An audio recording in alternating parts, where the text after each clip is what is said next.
Hello dear student, स्वागत है आप सभी का आपके अपने YouTube channel Rahul commerce academy में।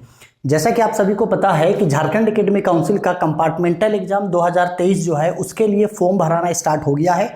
उसके लिए मैंने आप लोगों को जो है वो कंप्लीट वीडियो बना करके आप लोगों को बता दिया था, लेकिन बहुत सारे स्टूडेंट बार बार ये पूछ रहे थे कि सर कंपार्टमेंटल एग्जाम में सिलेबस किस तरीके का होगा, क्या वही सिलेबस होगा जो हम लोगों ने क्लास 12 में अभी जो एग्ज़ाम हुआ था उस एग्ज़ाम में जो सिलेबस था वही सिलेबस इसमें होगा या सिलेबस चेंज होगा। इसके बाद एग्ज़ाम किसका होगा, क्या हम लोगों का एग्ज़ाम प्रैक्टिकल का भी होगा या थ्योरी का होगा या दोनों का एग्ज़ाम होगा। साथ ही साथ एग्जाम का पैटर्न किस तरीके से होगा, क्वेश्चन किस तरीके से पूछे जाएंगे, क्या सब्जेक्टिव में होंगे या ऑब्जेक्टिव में होंगे। साथ ही साथ मॉडल पेपर, क्या कंपार्टमेंटल एग्जाम के लिए मॉडल पेपर या गेस्ट पेपर आएगा, अगर आएगा तो कौन सा गेस्ट पेपर बेस्ट है, अगर नहीं आएगा तो कौन सा मॉडल पेपर करे, कौन सा गेस्ट पेपर, कब का गेस्ट पेपर करे, एग्जाम डेट क्या होगा, कब से कब तक एग्जाम जो है वो हो सकता है, एडमिट कार्ड कब आएंगे, एग्जाम सेंटर कहाँ होगा, क्या कॉलेज में ही उसका एग्जाम सेंटर होगा जहां आप अभी पढ़ते हो या बाहर कहीं एग्जाम सेंटर दिया जाएगा। साथ ही साथ एग्जाम का रिजल्ट कब आएगा, रिजल्ट आने के बाद जो है वो सर्टिफिकेट कब आएगा। और बहुत सारे स्टूडेंट ये भी पूछते हैं कि सर वो जो सर्टिफिकेट आएगा वो सर्टिफिकेट वैलिड होगा या नहीं होगा। साथ ही साथ मैं आप लोगों को एग्जाम प्रिपरेशन टिप्स बताऊंगा जिससे आप बहुत ही कम समय में आपका जो भी सब्जेक्ट में कंपार्टमेंटल है उस सब्जेक्ट को आप आसानी तरीके से क्लियर कर सकते हैं। तो इस वीडियो को एक एक करके डिटेल में शुरू से लास्ट तक बताते हैं। तो अगर आपका कंपार्टमेंटल का एग्जाम होने वाला है या आपके किसी दोस्त का कंपार्टमेंटल का एग्जाम होने वाला है तो ये वीडियो उस तक जरूर शेयर कीजिएगा। साथ ही अगर आपके भाई बहन, आपके कोई रिलेटेड अगर मेरे साथ क्लास 11 12 का कॉमर्स करना चाहते हैं तो इस चैनल को सब्सक्राइब करके जरूर रखिएगा। मैं आप लोगों को फ्री में कॉमर्स जो है वो पढ़ाया करूंगा, ठीक है। तो चलो आओ अब एक एक करके इन सारे सवालों का जवाब हम लोग ढूंढते हैं। सबसे पहला सवाल है कि सिलेबस, सर आखिरकार इसका सिलेबस जो है वो क्या होगा। तो बच्चा एक बात ध्यान से समझ लो कि आप कंपार्टमेंटल में फेल कैसे हुए। तो सर अभी अभी क्लास 12 का जो एग्जाम हुआ था उस एग्जाम 12th ही नहीं 10th वाले स्टूडेंट लोगों का भी कंपार्टमेंटल होगा। तो आपने 10th या आपका जो 12th था उस 12th में आप जो सब्जेक्ट में एग्जाम दिए उस सब्जेक्ट में आपका कुछ नंबर कम आया जिसके वजह से आप किसी सब्जेक्ट में फेल हो गए। तो आखिरकार उस सब्जेक्ट का एग्जाम जब आप दिए थे तो उसका सिलेबस तो था। हाँ सर बिल्कुल था। तो बच्चा अभी 2023 का जो एग्ज़ाम हुआ था उस एग्ज़ाम में जो सिलेबस था वही सिलेबस जो है वो आप लोगों का रहेगा, यानी सिलेबस में कोई भी बदलाव नहीं होगा।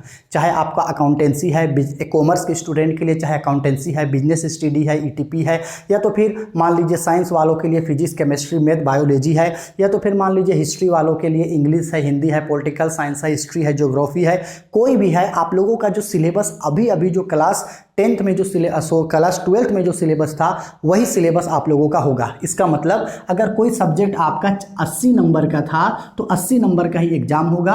कोई सब्जेक्ट अगर आपका 40 नंबर का था तो 40 नंबर का ही आपका एग्जाम होगा, वही सिलेबस होगा। सिलेबस में कोई भी चेंजेस नहीं है। कंपार्टमेंटल के लिए अलग से कोई भी स्पेशल सिलेबस नहीं होता, ठीक है। अब बात करते हैं कि एग्जाम पैटर्न, एग्जाम पैटर्न किस तरीके से होगा, एग्जाम में किस तरीके के क्वेश्चन पूछे जाएंगे। तो सिंपल बात है, अभी अभी क्लास 12 के एग्जाम में जैसा क्वेश्चन पूछा गया था वैसा ही क्वेश्चन आप लोगों को पूछा जाएगा।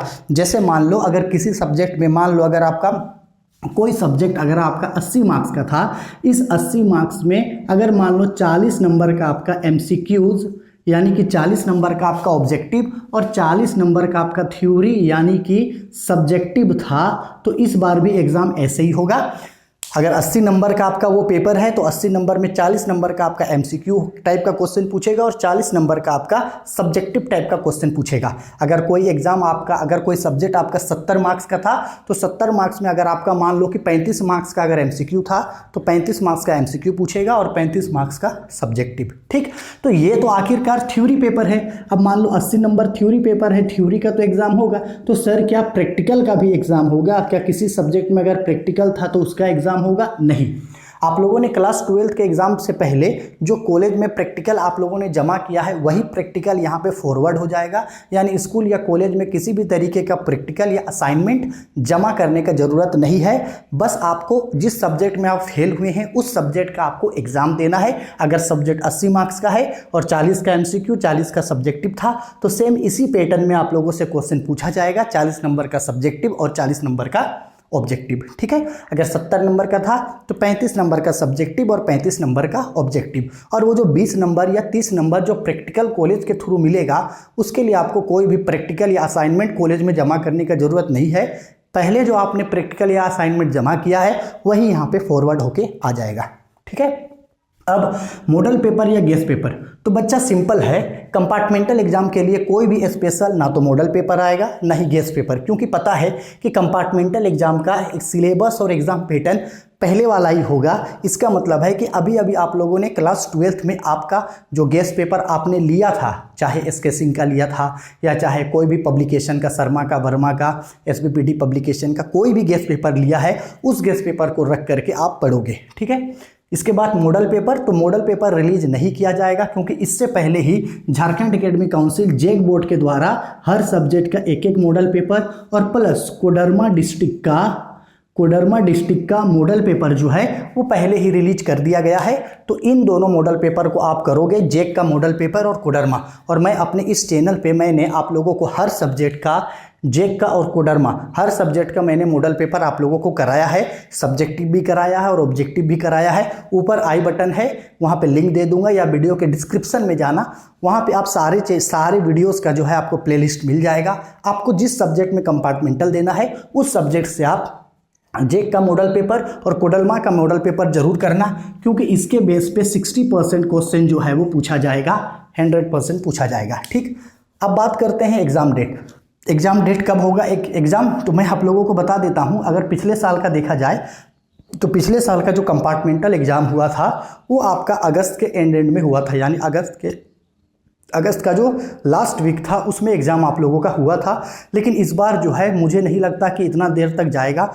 मुझे लगता है या तो जुलाई के एंड में भी ऐसा हो सकता है, या तो फिर जुलाई के एंड में या तो फिर अगस्त के फर्स्ट वीक में जो है आप लोगों का एग्ज़ाम हो सकता है। मोस्ट प्रोबेबल चांस यही है, जुलाई के एंड और अगस्त के स्टार्टिंग में आपका जो एग्ज़ाम है वो स्टार्ट हो जाएगा। अगर किसी कारण से एग्ज़ाम नहीं होता है तो फिर अगस्त के लास्ट वीक में जो है आपका एग्ज़ाम होगा। इसके बाद एडमिट कार्ड, क्या कंपार्टमेंटल एग्जाम के लिए नया एडमिट कार्ड आएगा? तो हाँ, कंपार्टमेंटल एग्जाम के लिए नया एडमिट कार्ड आएगा। सर कब आएगा? तो before 7 to 10 days of examination, यानी कि जो आपका एग्ज़ाम होगा उस एग्ज़ाम होने से 7 से 10 दिन पहले, जब आपका कंपार्टमेंटल एग्ज़ाम का एग्ज़ाम शेड्यूल रूटीन आ जाएगा, तो उस रूटीन आने का 7 या 10 दिन पहले जो है आपका एडमिट कार्ड आ जाएगा। ठीक है सर, एग्ज़ाम सेंटर कहाँ होगा? क्या कॉलेज या स्कूल में होगा? जिस स्कूल या कॉलेज में हम पढ़ते हैं वहाँ होगा, या एग्ज़ाम सेंटर कहीं और होगा? तो इसका जवाब है कि एग्ज़ाम सेंटर कहीं और होगा। जैसे आप लोगों ने इंटर में अभी आप लोगों ने कहीं और जा कर के एग्ज़ाम दिया था, वैसे ही कहीं बाहर आप लोगों का एग्ज़ाम सेंटर होगा किसी दूसरे स्कूल या कॉलेज में, वहाँ जा कर के आपको कंपार्टमेंटल एग्ज़ाम देना है। अगर कंपार्टमेंटल एग्ज़ाम में स्टूडेंट कम है तो ट्राई किया जाता है कि ज़्यादा से ज़्यादा स्टूडेंट को एक ही जगह में जो है वो सेंटर दे दिया जाए, लेकिन सेंटर कहीं और होगा। ठीक है, अब रिजल्ट, कि सर रिजल्ट कब आएगा? तो देखो रिजल्ट जो है, अगर मान लो कि जुलाई अगस्त में अगर एग्जाम हो जाता है, अगर अगस्त के फर्स्ट वीक में अगर एग्जाम हो गया है तो अगस्त के एंड में या तो फिर सितंबर में जो है वो आप लोगों का रिजल्ट आ जाएगा। सितंबर में फर्स्ट या सेकेंड वीक में जो है आप लोगों का रिजल्ट आ जाएगा। ठीक है, अब सवाल ये है कि बहुत सारे स्टूडेंट ये बोलते हैं कि सर ये जो कंपार्टमेंटल एग्ज़ाम का जो सर्टिफिकेट होगा, क्या वो सर्टिफिकेट अलग से आएगा? हाँ, कंपार्टमेंटल का एग्ज़ाम का जो सर्टिफिकेट होगा, यानी जो आपका मार्कशीट होगा, वो मार्कशीट आपका अलग होगा। अभी जो आप लोगों का मार्कशीट आया है उससे अलग मार्कशीट आप लोगों का जो है वो आएगा, जिसमें आपका सारा सब्जेक्ट होगा वहाँ। ठीक है, बहुत सारे स्टूडेंट ये भी पूछते हैं कि सर कंपार्टमेंटल एग्जाम में सुनते हैं कि कम मार्क्स मिलता है, तो ऐसा नहीं है। आप जितना लिखोगे आपको उतना मार्क्स मिलेगा, क्योंकि जो एग्जामिनर आपका कॉपी चेक करेगा वो आपको जानबूझ के फेल तो नहीं किया है। किसी क्वेश्चन को गलत लिखे या 1-2 नंबर से आप फेल हो गए हैं, तो आप जितना ज़्यादा अच्छे से लिखोगे आपको कंपार्टमेंटल में उतना ही अच्छा नंबर जो है वो मिलेगा। ऐसा नहीं है कि आप जितना भी लिखो आपको कम नंबर मिलेगा, ऐसा नहीं है। ठीक है, अब बात करते हैं, बहुत सारे स्टूडेंट ये भी बोलते हैं कि सर कंपार्टमेंटल एग्जाम का सर्टिफिकेट का कोई वैल्यू है कि नहीं है, क्या आगे जब हम कभी जॉब करेंगे तो वहाँ क्या हमको प्रॉब्लम होगा? तो ऐसा नहीं है, कंपार्टमेंटल एग्जाम का वही वैल्यू होगा। ठीक है, माइनर थोड़ा सा चेंज होगा, लेकिन उतना कोई खास फर्क नहीं पड़ेगा। अब कंपार्टमेंटल एग्जाम जो है उसका सर्टिफिकेट का वैल्यू वही होगा जो बाकी स्टूडेंट लोगों का होगा। ठीक है, अब सवाल है कि सर जो स्टूडेंट अभी जो कंपार्टमेंटल का एग्ज़ाम देंगे, क्या वो इस साल ग्रेजुएशन में एडमिशन ले पाएंगे या नहीं ले पाएंगे? तो हाँ, ले सकते हैं एडमिशन, क्योंकि जब आप लोगों का रिजल्ट जो है वो सितंबर महीना में जब आ जाएगा तो सितंबर महीना में जो है या सितंबर महीना से पहले जब आप लोगों का रिजल्ट आएगा जुलाई अगस्त सितंबर के बीच में, तो उस समय एडमिशन के लिए एक बार चांसलर पोर्टल को फिर से और खोला जा सकता है। तो जब उस समय चांसलर पोर्टल खोला जाएगा तो उस समय जो है वो आप एडमिशन ले सकते हो। ठीक है, आया समझ में। अब मेरे तरफ से एग्जाम प्रिपरेशन टिप्स, अगर आपके पास बहुत ही कम समय है, आप उतना समय नहीं दे पा रहे हैं, आप 1-2 सब्जेक्ट में फेल हो गए और चाहते हैं कि बहुत ही कम समय में जो है अच्छे तरीके से एग्जाम का तैयारी कर सके, तो मेरा आप लोगों को टिप्स यही है कि सबसे पहले आप देखना कि आप कौन सा सब्जेक्ट में फेल हुए हैं। उस सब्जेक्ट्स के लिए मैंने प्रॉपर वीडियो बनाया है और उसमें जेक का model paper plus previous years question paper और प्लस कोडरमा डिस्ट्रिक्ट्स का मॉडल पेपर मैंने आप लोगों को कराया है। साथ ही साथ मैंने आपको चैप्टर बाय चैप्टर भी एमसीक्यूज और थ्योरी पढ़ाए हैं। तो आप जिस सब्जेक्ट में फेल हुए हैं प्लीज़ उस सब्जेक्ट का वीडियो जो है मैंने बनाया है, वहां जाकर के आप उस वीडियोस को पढ़ लेना, जिससे जेक का मॉडल पेपर कंप्लीट हो जाएगा, प्रीवियस ईयर्स के क्वेश्चन पेपर कंप्लीट हो जाएंगे, साथ ही साथ इस साल के जो क्वेश्चन पूछे गए थे उसमें आपको आंसर की में वो वीडियोज मिल जाएंगे और कोडरमा डिस्ट्रिक्ट का मॉडल पेपर। बस अगर आप इतना भी कर लेते हो, इसके अलावा आपको बुक एकदम देखने का जरूरत तक नहीं है, अगर आप इतना करते हो तो मैं गारंटी लेता हूं कि आराम से आप जो है कंपार्टमेंटल एग्जाम निकाल लोगे। ठीक है, सेम यही प्रोसीजर आर्ट्स कॉमर्स साइंस किसी भी स्ट्रीम के स्टूडेंट हैं, हर स्ट्रीम के स्टूडेंट जो है वो इसी चीज को फॉलो करना और प्रिपरेशन के लिए इसी तरीकों को ही अपनाना। ठीक है, आया समझ में। आई होप आपके सारे सवालों का जवाब आपको मैं दे चुका हूं। फिर भी अगर कोई दिक्कत डाउट परेशानी है तो मुझसे कमेंट करके पूछ लीजिएगा। और हाँ, आप लोग मुझसे ज़्यादा कनेक्ट हो सके इसलिए मैंने जो आप लोगों के लिए जो है एक नया इंस्टाग्राम आईडी बनाया है, बिक्की बहादुर 0210, बिक्की बहादुर 0210, ये मेरा इंस्टाग्राम आईडी है। आप मुझे वहाँ फॉलो कर सकते हैं। वहाँ फॉलो करके आपको मुझसे जो सवाल पूछना है, अगर आपको मुझे कॉल करना है तो आप मुझसे कॉल से बात कर सकते हैं। जो भी आपका सवाल है आप मुझसे वहाँ पर पूछ सकते हैं। ठीक है, आई होप सारा चीज़ समझ में आ गया। फिर भी कोई दिक्कत है तो कमेंट बॉक्स पे कमेंट करके मुझसे पूछ लेना, आपके सवालों का जवाब मैं आपको ज़रूर दूंगा।